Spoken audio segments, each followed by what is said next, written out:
So if you remember in the last story on my Instagram, if you didn't follow me, I'll leave you the link in the description. Follow me. So I told you that I'm gonna read this book. It's called Emma by Jane Austen. I read it before and I really liked it. It's too simple and I really like it, and I'm sure that you're gonna like it too.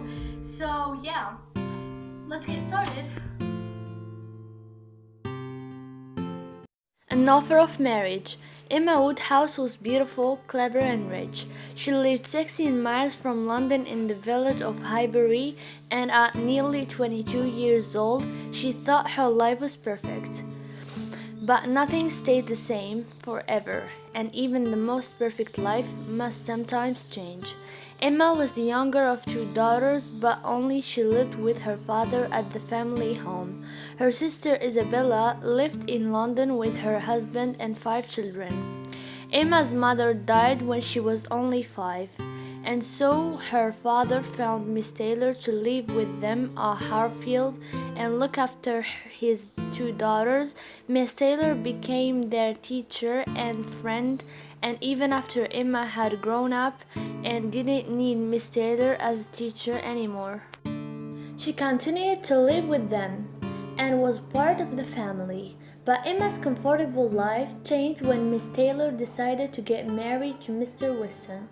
Although his house, called Randall's, was very near Emma's, she soon realized there would be a great difference between Miss Taylor at Harfield and Mr. Weston half a mile from Harfield. And so Emma and her father were left alone together, both wishing that Miss Taylor was still there too. "What a pity Mr. Weston ever thought of Miss Taylor," said Mr. Woodhouse sadly. "I cannot agree, Papa. They are very happy together, and I'm happy for them. And we shall see them often. They will come here to Harfield, and we shall visit them at Mr. Weston's house. We shall always be meeting." But although Emma tried to make her father feel happier, she was just as sad as him. As they sat together playing cards on the evening after Miss Taylor's wedding, their friend Mr. Knightley came to visit them. His brother John was Isabella's husband, and he had just returned from their home in London. "How was the wedding? Who cried the most?" "Everybody was on time and looked their best," said Emma, "and there were no tears." "But I know how sad you must feel, Emma," said Mr. Knightley. "Yes, but I'm happy that I made the match myself. 4 years ago, people said Mr. Weston would never marry again, but I saw the possibility of love," said Emma. "And now Miss Taylor has left us," said Mr. Woodhouse. "So please do not make any more matches that might break up our circle of friends and family, Emma." Mr. Knightley did not agree with Emma. "I cannot see why you think you success. It was no more than a lucky guess," he said. But Emma would not listen. She was sure it was because of her help that Miss Taylor had married Mr. Weston, and now she had the idea of making another match. "Mr. Elton the vicar, he is such a good and handsome man. Everybody says so, and today in the church I could see that he would like it very much if he was his wedding. I wish I could help him to find him a wife." "Leave him to choose his own wife," laughed Mr. Knightley. "He is 27 and can take care of himself." Mr. Woodhouse often invited his neighbors to Harfield for an evening spent playing cards. Emma was happy to entertain their friends, although many of them were closer in age to her father than to her. But on one of these evenings, Emma was luckier because one of their neighbors brought a young friend with her. 17 years old Harriet Smith had been a pupil at the school in Highbury and was still living there with the head teacher because she had no living family. Harriet was very pretty, and she and Emma immediately became friends. Harriet was very impressed. She thought Emma was wonderful. and the soundings of Harfield were much better than she was used to. Emma liked Harriet a lot and wanted to introduce her into good society, but first she would have to help by teaching Harriet a few things. She decided this was a very kind and thoughtful plan. After that evening, Harriet spent a lot of time at Harfield, and she and Emma were often together. Harriet told Emma about her school friend Elizabeth Martin and her family, who she had stayed with in the summer. Emma heard about the Martins' farm, and as she listened, she began to realize that Mr. Robert Martin was not the father of the family, but the son, and he was single. "Tell me about Mr. Robert Martin," Emma said, and Harriet did tell her. "He was kind and clever," she said, and she liked him a lot. Emma thought a farmer was a most suitable friend for Harriet, and you, Mr. Elton, the vicar, would be a much better husband. She turned their conversation away from Robert Martin. If you compare him to other young men, you will certainly see a difference. For example, Mr. Elton is a perfect gentleman. Did I tell you what he said about you the other day?" she asked, and told Harriet how beautiful he thought she was. Harriet was very pleased and suddenly seemed to want to talk less about Mr. Martin. "I think Mr. Elton likes you a lot. Remember how he wanted me to paint a picture of you, and how he sighed over it when I had finished?" The painting has been Emma's idea at first, but when he heard about it, Mr. Elton was immediately enthusiastic and thought it a very good suggestion. Emma painted Harriet in the garden, and Mr. Elton wanted to watch, but he walked about so much, and asked so many questions that it became difficult for Emma to think about painting and for Harriet to think about standing still. Finally, Emma asked him to sit down and read something to them.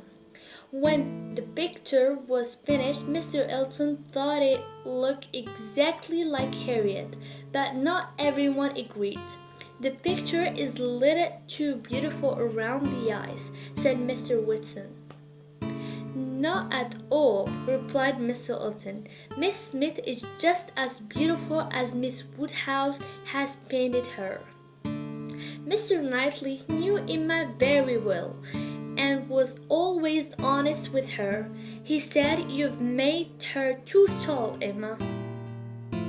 "Oh no," said Mr. Elton, "not too tall, exactly right in my opinion."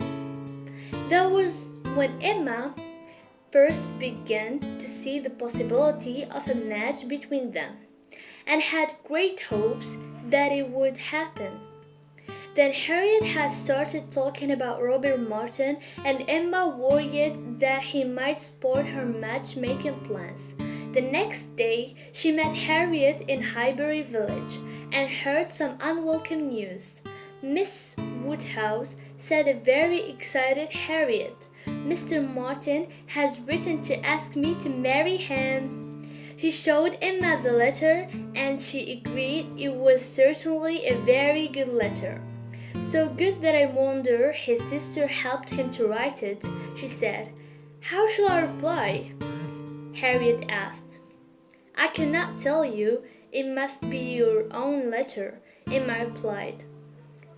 "But I'm sure you will write it so that he will not be too unhappy." "So you think I should refuse him?" said Harriet sadly, looking down. "I shall not advise you. This is something you must decide yourself."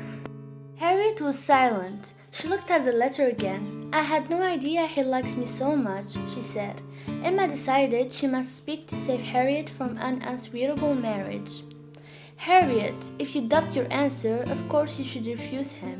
If you cannot say yes immediately, you must say no." "Then I will refuse. Do you think am I right?" "Perfectly," the rest Harriet. And remember, Mr. Martin is only a farmer. He's not your equal or mine. If you married him, I could never visit you," said Emma.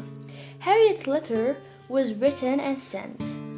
She was a little quiet all evening, and once she said she hoped Mr. Martin and his sisters were not too sad.